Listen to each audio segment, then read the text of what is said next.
थे, जिनमें से करीब करीब सभी मुकदमों हमारी बेल हो गई थी। अभी हमारी बेल लेटेस्ट जो हुई थी क्राइम नंबर 162 में हाई कोर्ट से हुई थी 12 तारीख में, तो उसका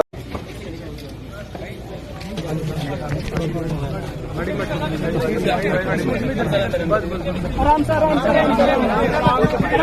अरे धक्के ना दो भाई, उधर को आओ आप भाईजान, धक्के ना दो,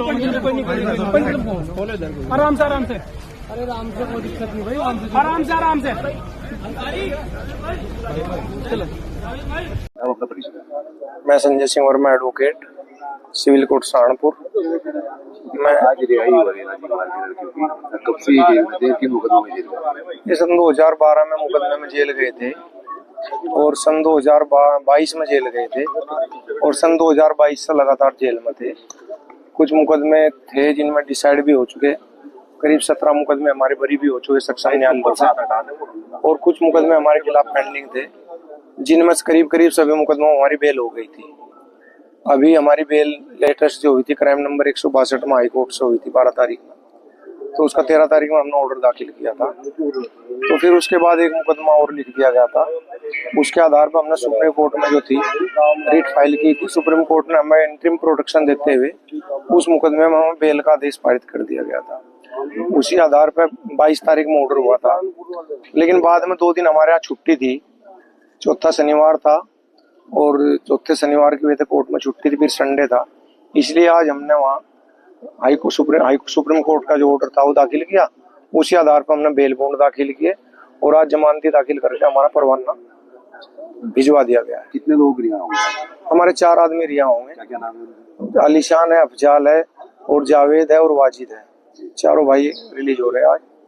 काफी मुकदमे में एमडी साहब भी हैं शामिल, तो क्या एमडी साहब के मुकदमा, हमारे 2 मुकदमे एमडी साहब के विचाराधीन रह रहे। एक मुकदमे में तो हरे क्राइम नंबर 162 में बेल हमारी सुनवाई हो रही है, उसमें 3 तारीख लगी हुई है, और एक मुकदमा जिसमें हमें कन्विक्शन हो गया था, जिसमें बच्चों की तो अपील हो गई थी, लेकिन एमडी साहब की अपील अभी रह रही थी, तो उम्मीद है उनकी भी सुनवाई हो जाएगी, वह भी रिहाई हो जाएगी। साहब अक्सर करके जब भी एक मुकदमा खत्म होता है एमडी साहब का या अतिथि का, तो अभी से दूसरा कोई आगे जमीनी विवाद का जिक्र किसी का कोई मुकदमा डाल देता है। अब जैसे सुप्रीम कोर्ट के आदेश में जमानत हो गई है, तो कोई ऐसा लगता है कि अभी कोई इस तरह का कदम उठाए? सुप्रीम कोर्ट ने अभी आदेश किया है, सुप्रीम कोर्ट ने आदेश किया है कि हमारे खिलाफ अब कोई भी मुकदमा लिख के दंडात्मक कार्रवाई ना की जाए, और ये भी आदेश हुआ सुप्रीम कोर्ट का कि कोई भी अगर मुकदमा दर्ज हो गए तो पहले कोर्ट से परमिशन लेंगे तब मुकदमा दर्ज होगा, बाकी गिरफ्तारी किसी मुकदमे में नहीं होगी। हाजी इकबाल को मुकदमे से कितनी राहत हुई?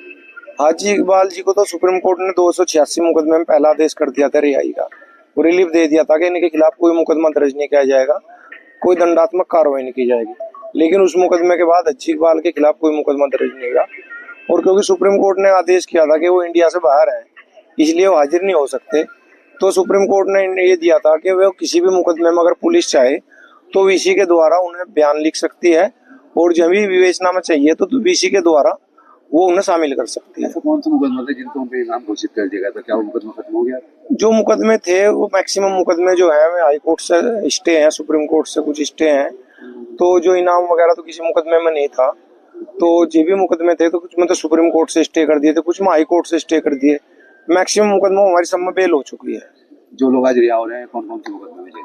ये मुकदमे में फिलहाल तो 2 मुकदमों में जेल थे, क्राइम नंबर 162/24 में, और एक क्राइम नंबर जो है 141 कल परसों लिखा गया उसमें था। बाकी हम किसी में पेंडिंग नहीं थी, सब में करीब करीब रिहाई हो चुकी है।